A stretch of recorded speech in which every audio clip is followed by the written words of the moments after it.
आप सोने की चिड़िया बनने की बात करते हैं, आप गोबर और मूत्र पी करके आप सोने की चिड़िया बनेंगे, तो देश को बर्बाद किया है। और इसीलिए बीजेपी को जो है सत्ता से बाहर जाना चाहिए। रही कांग्रेस और जो अलायंस है, ये भी गलत है और ये भी चट्टे बट्टे लोग हैं, इन्हें भी बाहर होना चाहिए।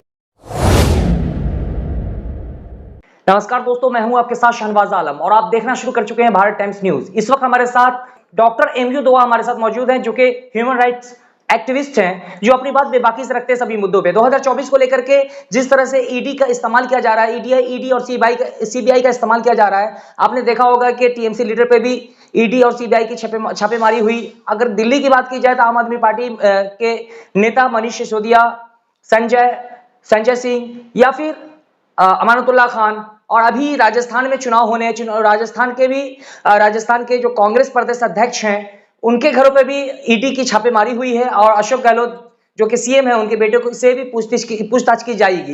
इन सभी मुद्दों पर बातचीत करने के लिए हमारे साथ सोशल एक्टिविस्ट और ह्यूमन राइट्स एक्टिविस्ट, मानव अधिकार के राष्ट्रीय अध्यक्ष एमयू दोवा साहब हमारे साथ मौजूद है। क्या सोचते हैं कि जिस तरह से लोकसभा चुनाव 2024 होना है, उससे पहले 2023 में जो 5 राज्यों में चुनाव होना है, इसको लेकर के उससे पहले जो है लगातार बहुत सारे जो विपक्ष के जो लीडर हैं उनके घरों पे जो है छापेमारी की जा रही है ईडी की। भारत न्यूज को मैं पहले धन्यवाद करना चाहूँगा। ये जो सरकार है या सत्ता में जो रहते हैं, इतने मदमस्त और मगरूर हो जाते हैं कि ये जो है अपने सारे आचार विचार, अपने सारी एजेंडा को भूल करके सिर्फ बदले और बदले की भावना से काम करने लगती है। ये जो सरकार जिस हिसाब से भी ये लोगों को शोषण और दमन करके लोगों को डरा करके, और ये चाहती है कि मैं लगातार 50 साल 100 साल शासन करूँगा, मैं कभी मरूंगा नहीं, ये जो कंसेप्ट ले करके ये लोग जीते हैं, ये ठीक नहीं है। लोकतंत्र की हत्या है कि चुनाव के वक्त में ही जहां ईडी, इनकम टैक्स और सीबीआई की डर दिखाया जाता है, ये पहले क्यों नहीं दिखाया जाता? अगर भ्रष्टाचार है, भ्रष्टाचार हो रही है, तो सत्ता पक्ष भी कर रहे हैं, विपक्ष ने भी किया है, और तमाम भ्रष्टाचारियों को उनको सजा जो है समय पे मिलना चाहिए। लेकिन चुनाव के वक्त में इस तरह की जो है बदले की भावना से, वोट बैंक की भावना से, अपनी कुर्सी बचाने की भावना से ये लोग जो हरकतें करते हैं और देश विदेश की लड़ाई, कभी पाकिस्तान, कभी चाइना, कभी कुछ और इशू भी उठा करके चुनाव के वक्त में करते हैं, जो ये लोकतंत्र के लिए ठीक नहीं है। तो क्या लगता है 2024 लोकसभा चुनाव को देखते हुए भारतीय जनता पार्टी डरी हुई, जिसको लेकर के जो विपक्ष के सभी नेता हैं उन पे जो ईडी और सीबीआई का सहारा लेकर के छापेमारी की जा रही है? जर्नलिस्ट महोदय बिल्कुल डरी हुई है। हमने 21 जनवरी 2023 से भाजपा हराओ अभियान डॉक्टर दुआ चला रहा है भारत के अंदर, और उसका पहला रिजल्ट हमने कर्नाटका में दिया जो भाजपा को हराया। अब 5 राज्यों में चुनाव है, हालांकि 5 राज्यों में कांग्रेस को मजबूती से और सेकुलर सिस्टम से आगे बढ़ना चाहिए था, जो नहीं बढ़ा। वहाँ भी ब्राह्मणवाद, वहाँ भी जो है आरएसएस के लोग घुसे हुए हैं और उनके जो एडवाइजर हैं वो कहीं ना कहीं दिग्भ्रमित हैं, और यही वजह है कि कांग्रेस के हाथ से तेलंगाना जा रहा है। मैं आपको चैनल से बता रहा हूँ। और मध्य प्रदेश में कांटे की टक्कर है, ऊंट किस करवट बैठती है ये कहना अभी बहुत मुश्किल है। रहा राजस्थान का, वहाँ पे बीजेपी ने बहुत बड़ी भूल की है। जिस तरह से कर्नाटका में जय बजरंगबली और केरला फाइल और लिंगायत को जो उनको हिस्सा देना था नहीं दिया था, और मुसलमानों पे कटाक्ष किया गया था, जिससे बीजेपी को हारना पड़ा था। और यही बात अब राजस्थान में जो गहलोत, जो एक ईमानदार और एक अच्छे सच्चे चीफ मिनिस्टर हैं, बहुत अपने सूझबूझ से अपने स्टेट को चला रहे हैं, और वहाँ पे जो कहा जाता है कि एक बार कांग्रेस एक बार बीजेपी, तो अब ऐसा लगता है कि राजस्थान में कांग्रेस रिपीट करेगा। लेकिन बीजेपी ने जो गलती किया है उसकी खामियाजा उन्हें भुगतना होगा। वहाँ पे गुटबाजी भी है पार्टी में, और यही वजह है कि बीजेपी राजस्थान में हार जाएगी। छत्तीसगढ़ में हमारे आदिवासियों को लॉलीपॉप दिया जा रहा है, बीजेपी दे रही है, लेकिन आदिवासी जानता है कि उसका कौन हितैषी है, तो वहाँ भी ऐसा लगता है कि कांग्रेस अपनी जगह बना लेगी।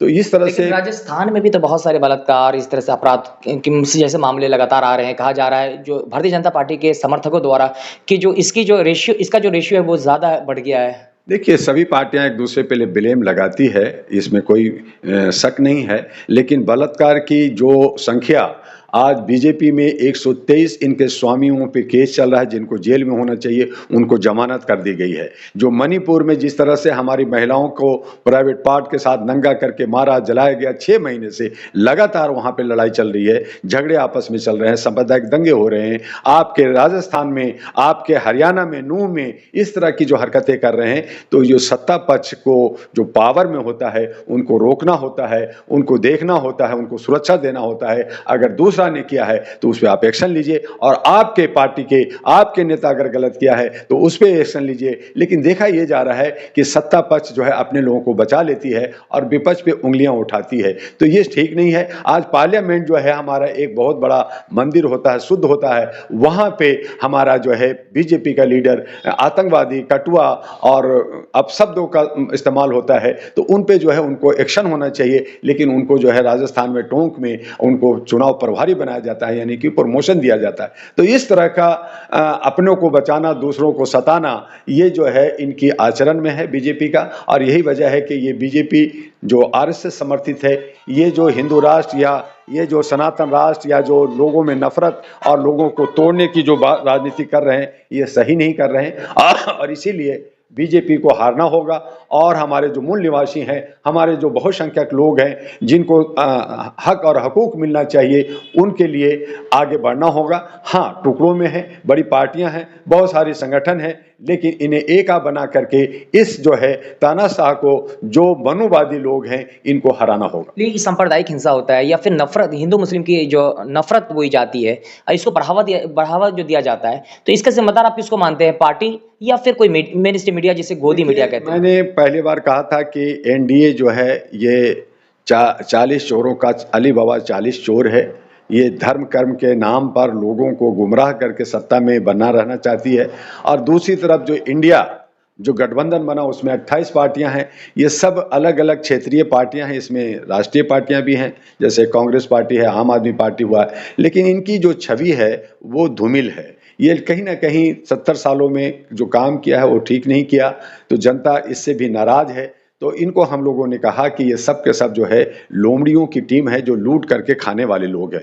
तो ना मुझे एनडीए चाहिए, ना मुझे इंडिया चाहिए। एक नया विकल्प चाहिए भारत को। और नया विकल्प जो है हमारे जो है सैनिक हो सकते हैं, किसान हो सकते हैं, नौजवान हो सकते हैं, महिलाएं हो सकते हैं, पढ़े लिखे बुद्धिजीवी हो सकते हैं। तो 150 करोड़ की आबादी में 543 को चुनना बहुत बड़ा काम नहीं है। 245 में 272 जो अच्छे लोग, सच्चे लोग जीतते हैं, वो सत्ता बनाती है। तो आने वाले 2024 में इसकी सबक जो तीसरा फ्रंट कहें, या हमने राष्ट्रीय महागठबंधन भारत एनडीए जो हमने बनाया है, जिसमें 222 पार्टियां हैं। मैंने एक 2009 में ही एक अहरा national party, all India human rights national party ANP बनाया। उसको भी हम लोग आगे ले जाकर के मानवता के आधार पर सुशासन देने की बात कर रहे हैं। तो इस तरह से हम देश के अंदर जो है अमन और शांति चाहते हैं, भाईचारा चाहते हैं, सेकुलर को बचाना चाहते हैं। और ये जो बाकी पार्टियां हैं जो जात पात में, ऊंच नीच में, मुख्य मुद्दा से हटा के, मुख्य मुद्दा भारत के अंदर क्या होना चाहिए, बेरोजगारों को रोजगार मिलना चाहिए,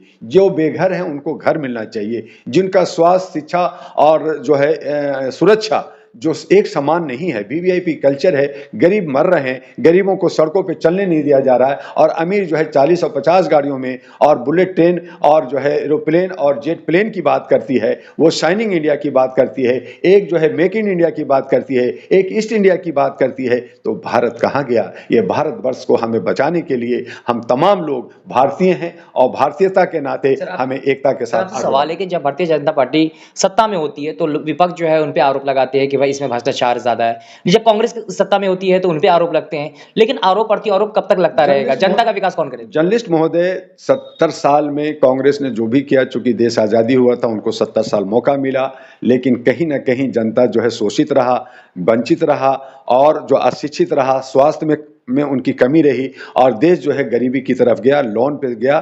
55 लाख करोड़ जो है हमारे ऊपर भारत के जनता पे लोन था कांग्रेस के वक्त में। आज जो सत्ता में है बीजेपी को 5 साल दिया गया, फिर कहा गया कि नहीं जी अभी ये कम है, थोड़ा सा और इनको संभालने का मौका मिलना चाहिए, तो 5 साल और दिया गया, 10 साल। लेकिन 10 साल में सिर्फ इन्होंने देश को बेचा, देश को लूटा। इन्होंने कहा सबका साथ। और सबका विकास, लेकिन इन्होंने सिर्फ अपना और 129 कंपनियों को विकास किया और जितने भी कॉर्पोरेट हाउस हैं उनकी सारे लोन माफ कर करके, भ्रष्टाचार करके इन्होंने जो है जितने भी घोटाला करना था सारा किया। तो इन्होंने 10 साल में देश को खोखला कर दिया और यही वजह है कि भारत के जनता पर आज 176 लाख करोड़ ऋण हो गया है।